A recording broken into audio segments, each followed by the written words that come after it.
Hello students, कैसे हैं आप सभी। मैं शुभम पुरोहित, आपका ज्योग्राफी एजुकेटर, स्वागत करता हूं आपके favourite YouTube channel magnet brains पर। मैग्नेट ब्रेन्स जो कि फेमस है पूरे इंडिया में क्वालिटी कंटेंट सिस्टमेटिकली प्रोवाइड करने के लिए, जहां पर आपको किंडरगार्टन से लेकर क्लास 12 तक की सभी कक्षाएं मिलती हैं इंग्लिश मीडियम में, और 6वीं से लेकर 12वीं तक हम आपको प्रोवाइड करते हैं हिंदी माध्यम में सभी कक्षाएं।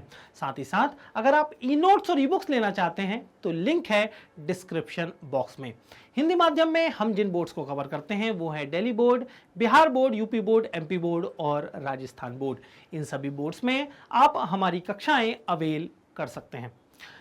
मैंने आप लोगों को बताया था कि कक्षा 12वीं में आप लोगों को 3 बुक पढ़नी होती है। एक बुक जिसका नाम है मानव भूगोल के मूल सिद्धांत, दूसरी बुक जिसका नाम है भारत, लोग और अर्थव्यवस्था, और तीसरी बुक एक प्रैक्टिकल की बुक होती है जिसके माध्यम से आप लोगों को स्कूल में प्रैक्टिकल यानी प्रायोगिक कार्य करने होते हैं। आज के इस वीडियो में हम लोग जो दूसरी बुक जिसका नाम मैंने बताया भारत, लोग और अर्थव्यवस्था, इस बुक का चौथा चैप्टर हम लोग देखने जा रहे हैं। बेसिकली आज के इस वीडियो में हम लोग ये जो चैप्टर है किस बारे में बात करेगा, इस बात को हम लोग समझेंगे। चैप्टर का नाम है जल संसाधन। जल संसाधन चैप्टर का हम लोग ओवरव्यू डिस्कस करेंगे कि इस चैप्टर में आप लोगों को किन किन बातों के बारे में पढ़ना है। तो हम लोग यहां पर रूपरेखा देखेंगे कि इस चैप्टर में कौन कौन सी बातें दी गई हैं, ताकि हम लोग आगे की जो वीडियोस हैं वो बना सकें। टॉपिक वाइज हम लोग यहां पर आप लोगों को परिचित करा देते हैं टॉपिक से ही, ताकि आप लोगों में ये कंफ्यूजन ना रहे कि हम लोग किन टॉपिक्स पर वीडियो लाने वाले हैं। तो यहां पर पूरे टॉपिक्स की लिस्ट दी हुई होती है, ताकि आप भी अपनी तैयारी पहले से सुनिश्चित कर सकें कि किन टॉपिक्स के अंतर्गत हम लोग आगे बढ़ने वाले हैं। पहले जो टॉपिक होने वाला है भारत के जल संसाधनों के बारे में। देखिए, पहली चीज तो आप लोगों को पता है कि संसाधन का मतलब क्या होता है, क्योंकि संसाधन का मतलब मैं पहले ही आप लोगों को क्लियर कर चुका हूं। पहले, दूसरे, तीसरे चैप्टर में इस बारे में ही बात हुई है। ऐसी कोई भी चीज जो इंसानों के काम आए उसे हम लोग संसाधन यानी रिसोर्सेज बोलते हैं। भाई, सबसे महत्वपूर्ण तो रिसोर्स क्या है? जल। जल ही तो क्या है? जीवन है। बिना जल के, बिना पानी के क्या जीवन संभव है? बिल्कुल नहीं। तो जल संसाधन हम लोगों को देखना है भारत में किस मात्रा में पाए जाते हैं, और खासकर ऐसे जल संसाधनों का जिक्र हम लोग करेंगे जो इंसान के पीने योग्य हैं। क्योंकि ऐसे तो भारत 3 ओर से समुद्र से घिरा हुआ है, तो क्या वो पानी हमारे काम का है? नहीं। वो पानी क्यों काम का नहीं है? क्योंकि वो लवणीय संसाधन है, नमक मिला हुआ है उस पानी में, खारा पानी है। हमें तो मीठे पानी मतलब सादा पानी जो होता है, जिस पानी को हम लोग पीते हैं, जिसे फ्रेश वाटर बोलते हैं, मीठा पानी भी जिसको हम लोग बोलते हैं, ऐसे पानी की जरूरत है। तो ऐसे संसाधनों का जिक्र हम लोग इस चैप्टर में पढ़ेंगे। इसके बाद हम लोगों को देखना है जल के गुणों का ह्रास। मतलब भाई, आज के समय में जितने भी जल संसाधन मौजूद हैं बहुत ज़्यादा प्रदूषित हो रहे हैं। मानवीय गतिविधियों के कारण ये जल संसाधन आज हमारे पीने योग्य नहीं रह गए, हम इनको उपयोग नहीं कर सकते। आप यहाँ तहाँ देखेंगे कि इंडस्ट्रीज से जो प्रदूषणकारी तत्व निकलते हैं, जो कचरा निकलता है, सीधे नदियों में जो है वो प्रवाहित कर दिया जाता है। आप लोग ये नोटिस करेंगे कि जो खेती बाड़ी में जो कीटनाशक, पेस्टिसाइड या फर्टिलाइज़र हम लोग डालते हैं, उर्वरक डालते हैं, वो वर्षा जल के द्वारा बहकर नदियों नालों में पहुँच जाया करते हैं। आप लोगों ने देखा होगा जो दिल्ली की यमुना नदी है वो कितनी प्रदूषित हो चुकी है। आप लोगों ने हर बार चित्र देखे होंगे कि उसमें फैन या झाग जैसे कुछ मटेरियल बहते हुए आते हैं। कई बार छठ पूजा भी महिलाएं जो हैं ऐसे ही विषैले पानी में करती हैं। तो ये चित्र जब आते हैं तो हमें बताते हैं कि भाई किस कदर जो है जल के गुणों का ह्रास जो है वो हो रहा है। तो हम यहाँ पर कारणों का जिक्र करेंगे। तीसरे टॉपिक हम लोग देखेंगे जल संभर प्रबंधन के बारे में। अब जल संभर प्रबंधन क्या होता है? भाई, ग्लेशियर से बर्फ जो है पानी पिघलकर या नदियों के माध्यम से पानी बहकर कहीं ना कहीं इकट्ठा होता है, और तो जहां पर इकट्ठा होता है इसको हम लोग बोलते हैं जल संभर। क्या बोलते हैं? ऐसे एरिया को हम लोग बोलते हैं जल संभर। और अगर हम उस एरिया का प्रबंधन ना करें तो वो पानी क्या हो जाएगा? वेस्ट हो जाएगा। फॉर एग्जाम्पल, मान लीजिए भारत है,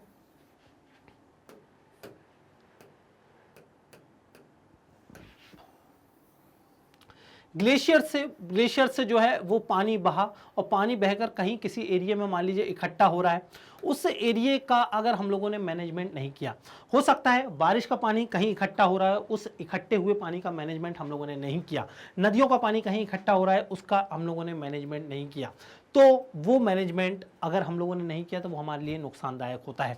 तो वो मैनेजमेंट के तरीके कौन कौन से होते हैं हम लोगों को डिस्कस करना है। आप लोगों ने जो रेन वाटर हार्वेस्टिंग का कॉन्सेप्ट समझा होगा कि भाई छत पर पानी इकट्ठा हो रहा है, आप उससे भूजल रिचार्ज कर रहे हैं, ज़मीन में उस पानी को पहुंचा रहे हैं, तो ये प्रकृति के लिए कितना लाभदायक है। तो कुछ इसी तरीके की मेथड्स जो हैं वो हम लोग यहाँ पर पढ़ेंगे जल संभर प्रबंधन में। और वर्षा जल का मैनेजमेंट या संग्रहण भी हम लोगों को समझना है। जो रेन वाटर हार्वेस्टिंग की हम लोगों ने बात करी वो हम लोगों को चौथे टॉपिक में पढ़ना है। जल संभर प्रबंधन में जो ग्लेशियर्स का पानी है, वर्षा जल का जो पानी है, जो रोडों सड़कों पर बहता है, नदियों में बहता है, नालों में बहता है, उसका प्रबंधन हम जल संभर प्रबंधन में पढ़ते हैं। ठीक है, तो इस तरीके से 4 टॉपिक हम लोगों को इस चैप्टर में देखने हैं।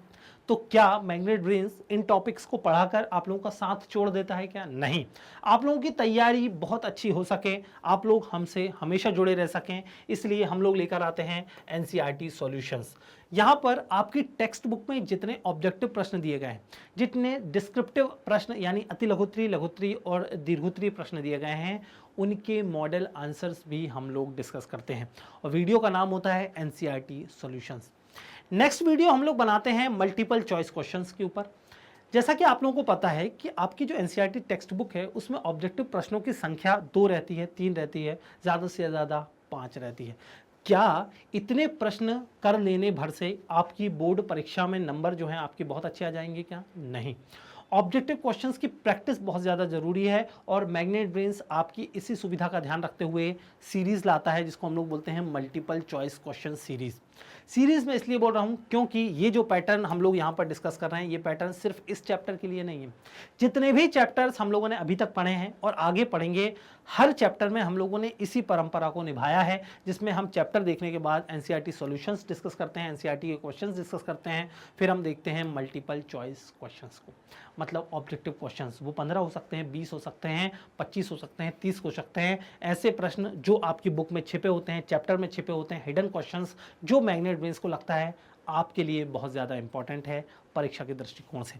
इसके बाद हम लोग मोस्ट इंपॉर्टेंट क्वेश्चंस जो हैं वो देखते हैं।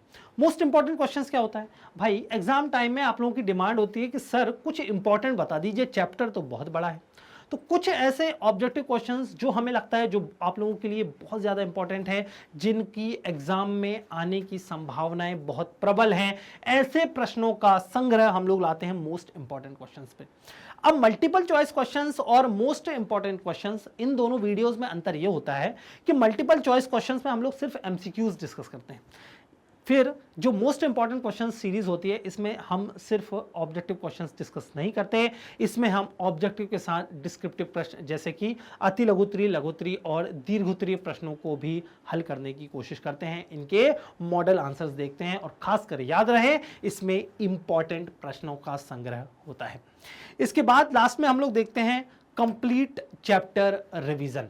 दरअसल ये जो मैंने आप लोगों को बताए, ये जो टॉपिक्स आप लोगों को बताए, हर एक टॉपिक एक वीडियो में समाहित होता है, लेकिन आप लोगों की डिमांड होती है सर एग्जाम टाइम में हम लोग अलग अलग वीडियोस को नहीं देख सकते, हमारे पास समय की बहुत ज़्यादा दिक्कत होती है। तो देखिए आपकी इसी सुविधा का फिर से ध्यान रखता है कौन?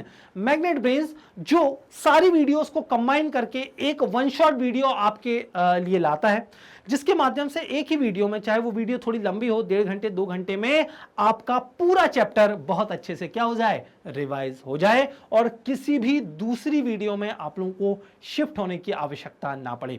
तो एक वन शॉट वीडियो और उस वन शॉट वीडियो में पूरा चैप्टर आप लोगों के लिए रिवाइज किया जाता है मैग्नेट ब्रेन्स के द्वारा। तो ये परंपरा है हम लोगों की कि हम इस पैटर्न में जो है वो वीडियो बनाते हैं। तो आप लोगों को भी इस पैटर्न के साथ जुड़े रहना है, पूरे चैप्टर को पहले समझना है, फिर एनसीईआरटी सॉल्यूशंस देखने हैं, मल्टीपल चॉइस क्वेश्चंस देखने हैं, मोस्ट इंपॉर्टेंट क्वेश्चंस देखने हैं और कंप्लीट चैप्टर रिवीजन वीडियो देखना है। तो उम्मीद करता हूं ये जो पैटर्न है ओवरव्यू खासकर चैप्टर का वो आप लोगों को क्लियर हो गया होगा। सबसे पहले चैप्टर में कौन सी बातें हैं एक बार एक स्लाइड में हम लोग ये देख लेते हैं ताकि हम जो टॉपिक हैं उन पर स्विच कर सकें। मतलब टॉपिक तो हम लोगों के ये है, लेकिन डायरेक्ट टॉपिक पर स्विच ना करके हम लोग एक ओवरव्यू या पृष्ठभूमि देख लेते हैं। जैसे कि कोई मूवी स्टार्ट होती है तो बैकग्राउंड में एक आवाज होती है ना कि भाई एक गांव था, उसमें इतने लोग थे, इस तरीके से वहां पर जीवन यापन हो रहा था एंड सो ऑन। वो पुरानी मूवी में आप लोगों ने देखा होगा। तो एक पृष्ठभूमि हम लोग देख लेते हैं, एक बैकग्राउंड हम लोग देख लेते हैं और उसके बाद हम लोग नेक्स्ट वीडियो से टॉपिक पर स्विच करेंगे। तो बैकग्राउंड क्या है कि भैया जल एक चक्रीय संसाधन है। चक्रीय संसाधन क्यों बोल रहे हैं कि भैया पानी गिरा, ठीक है, आसमान से पानी गिरा, कहीं इकट्ठा हुआ, गर्मी पड़ी, गर्मी में फिर वो जल वाष्पीकृत हुआ और वापस कहां हो गया, वायुमंडल में पहुंच गया। या वर्षा हुई, पानी बहकर सारी नदियों के माध्यम से, नालों के माध्यम से समुद्र में पहुंचा, समुद्र से वाष्पीकरण के माध्यम से वापस वायुमंडल में पहुंच गया। तो ये चक्रीय प्रोसेस बन जाती है, साइक्लिक प्रोसेस बन जाती है। इसलिए जल को हम कौन सा संसाधन बोलते हैं, चक्रीय संसाधन बोलते हैं, जो पृथ्वी पर प्रचुर मात्रा में पाया जाता है। भाई पृथ्वी पर तो प्रचुर मात्रा में उपलब्ध है, जल ही जल है। सबसे ज्यादा जमीन अगर हम लोग देखें तो जलों के ही अधीन है। कितनी, लगभग 71% जो जमीन है उस पर पानी ही पानी है।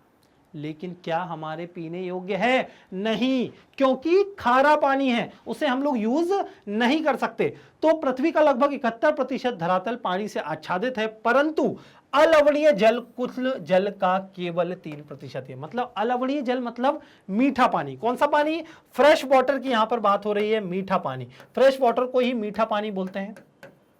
क्या बोलते हैं, फ्रेश, ठीक है, आप लोगों को याद रखना है। ऐसा पानी जो हम पीते हैं, ऐसा नहीं कि उसमें शक्कर मिली हो तो मीठा पानी बोल रहे हैं, नहीं, वो पानी जिसको हम लोग पी सकते हैं जनरली, उसे बोला जाता है मीठा पानी। तो जो मीठा पानी है या फ्रेश वाटर है, जिसे हम लोग अलवणीय जल भी बोलते हैं, कुल जल का कितना है, केवल 3% है भैया। और ये तो अवेलेबिलिटी है, 3% तो है, एक्चुअल में हमारे काम का तो और ज्यादा कम है। वास्तव में अलवणीय जल का एक बहुत छोटा भाग ही मानव उपयोग के लिए उपलब्ध है। अलवणीय जल की उपलब्धता स्थान और समय के अनुसार भिन्न है। अलवणीय जल मतलब पीने वाला जो पानी है वो अलग अलग स्थानों पर अलग अलग उपलब्ध है। भाई आप लोगों ने देखा होगा कि राजस्थान के कुछ इलाके हैं वहां पर पानी कितना कम में होता है। भाई एक कुएं की फोटो आती है, कई बार आप लोगों ने इंस्टाग्राम पर, न्यूज़ पर देखा होगा कि एक कुआं है, बहुत गहरा है, जिसमें पानी जो है जरा सा, बहुत ही कम पानी है, उसमें बहुत सारी बाल्टियां जो हैं वो डली हुई हैं। तो हम लोगों ने ये देखा है जो मीठा पानी होता है, मीठा जल, फ्रेश वाटर जिसको हम लोग बोलते हैं, उसकी उपलब्धता अलग अलग स्थान पर अलग अलग है और समय के अनुसार ये उपलब्धता और चेंज हो जाती है। इस दुर्लभ संसाधन के आवंटन और नियंत्रण पर तनाव और लड़ाई झगड़े संप्रदायों, प्रदेशों और राज्यों के बीच विवाद का विषय बन गए। भाई पानी जब इतना इंपॉर्टेंट है, मीठा पानी, क्योंकि पानी तो हमारी लाइफ के लिए, और सिर्फ हमारी लाइफ मतलब ऐसा नहीं है कि मध्य प्रदेश के लिए जरूरी है और गुजरात के लिए जरूरी नहीं है ना। तो हर स्टेट के लिए, हर व्यक्ति के लिए पानी की इंपॉर्टेंस उतनी ही ज्यादा है। तो लड़ाई झगड़े हम लोगों को देखने को मिलते हैं अगर वो पानी सीमित मात्रा में है, दो राज्यों के बीच, दो समुदायों के बीच अगर ये पानी होता है तो लड़ाई झगड़े या तनाव की स्थिति बनती है। जैसे फॉर एग्जांपल ये है भारत का मैप, यहाँ पर एक स्टेट है जिसको हम लोग बोलते हैं कर्नाटक, दूसरा स्टेट है यहाँ पर तमिलनाडु, ठीक है, ये है तमिलनाडु। कर्नाटक और तमिलनाडु में एक नदी बहती है जिसको बोलते हैं कावेरी नदी। कौन सी नदी, कावेरी नदी। तो कावेरी नदी को लेकर विवाद चलता रहता है कि भाई कर्नाटक बोलता है कि हमें पानी दो और जो तमिलनाडु बोलता है हमें पानी दो। तो कावेरी नदी विवाद बहुत ज़्यादा फेमस विवाद है जो कर्नाटक और तमिलनाडु के बीच चलता है। इसी तरीके से नर्मदा नदी को लेकर गुजरात और मध्य प्रदेश के बीच विवाद चलता है। तो पानी के लिए लड़ाई झगड़े होते हैं क्योंकि जल एक महत्वपूर्ण संसाधन है। विकास को सुनिश्चित करने के लिए जल का मूल्यांकन, कार्यक्षम उपयोग और संरक्षण जो है वो बहुत आवश्यक है। अगर हमें डेवलप्ड कंट्री बनना है, हमें विकास करना है, तो इस जल का संरक्षण और इसका उचित उपयोग हम लोग करें, ये हमें सुनिश्चित करना होगा। तो यहां तक हम लोगों ने बैकग्राउंड देख लिया कि जो चैप्टर में शुरुआत में आप लोगों के लिए दिया गया है। इसके बाद हम लोग जो टॉपिक हैं वो डिस्कस करेंगे। उम्मीद करता हूं ये स्लाइड आप लोगों को बहुत अच्छे से क्लियर हो गई होगी। अगर मैंने बहुत अच्छे से समझाने में सफल हुआ हूं तो वीडियो आप लोगों को लाइक करना है। किसी भी तरीके का कोई डाउट होता है तो डेफिनेटली आप कमेंट बॉक्स में कमेंट कर सकते हैं, और वीडियो पसंद आई है तो दोस्तों के साथ भी आप लोगों को वीडियो शेयर करना है। इसी तरीके से सीबीएसई बोर्ड के साथ Delhi board, Bihar board, UP board, MP board और राजस्थान बोर्ड में मैग्नेट ब्रेन्स आप लोगों को क्लासेस प्रोवाइड करता है। साथ ही साथ वैदिक मैथ्स क्रैश कोर्स और स्पोकन इंग्लिश की क्लासेस भी मैग्नेट ब्रेन्स चैनल द्वारा चलाई जा रही हैं। www.magnetbrains.com ये हमारी ऑफिशियल वेबसाइट है जिसका इंटरफेस आप पीछे देख सकते हैं। यहाँ पर सारे कोर्सेज अपडेटेड फॉर्म में, सिंक्रोनाइज्ड वे में आप लोगों को नजर आ जाएंगे। किसी भी तरीके की कोई दिक्कत आप लोगों को महसूस नहीं होने वाली। डे टू डे अपडेट्स के लिए आप हमारे सोशल मीडिया चैनल्स को भी फॉलो कर सकते हैं। जिन सोशल मीडिया चैनल्स पर हम उपलब्ध हैं वो हैं YouTube, Facebook, Instagram, Twitter, Telegram और व्हाट्सएप चैनल। आपको इन सभी चैनल्स को सब्सक्राइब कर लेना है ताकि आप लोगों को समय पर नोटिफिकेशन मिल सके। आज की इस वीडियो को लाइक करना है, ढेर सारा प्यार देना है और अपने दोस्तों के साथ शेयर करना है। ई नोट्स और ई बुक्स के लिए आप डिस्क्रिप्शन बॉक्स चेक कर सकते हैं, वहां से आप लोगों को एक्सेस मिल जाएगी।